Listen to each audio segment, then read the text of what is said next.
Now let's solve this problem. If secant theta plus tan theta is equal to m and secant theta minus tan theta is equal to n, prove that mn is equal to 1.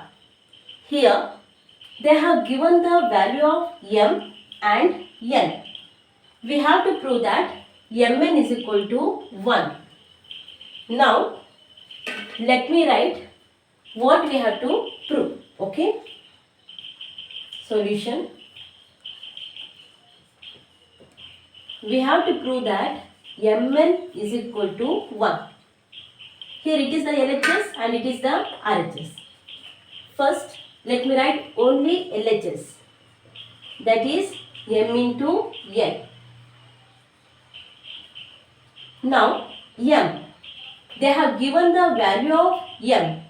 That is secant theta plus tan theta into n. N is what? Secant theta minus tan theta. Now observe this one. Secant theta plus tan theta into secant theta minus tan theta. It is in the form of a plus b and a minus b, right? We know the formula of a plus b into a minus b. That is a square minus b square. We can write this in the form of a square minus b square. Now here, secant theta plus tan theta.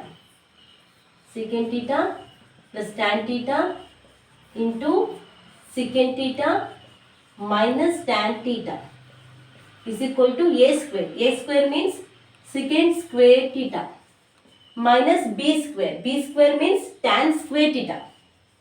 Tan square theta. So, write this as secant square theta minus tan square theta.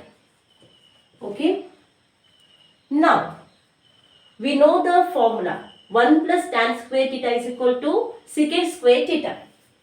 That is 1 plus tan square theta is equal to secant square theta. This is the standard formula of trigonometry. Now see, 1 I will write as it is secant square theta. This plus tan square theta, when it will cross this is equal to sign, then it will become minus tan square theta.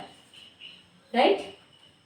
Secant square theta minus tan square theta is equal to 1.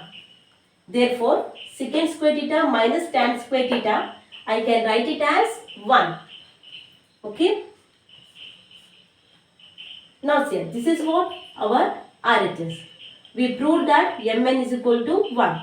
That is LHS is equal to RHS. Hope you have understood. Thank you.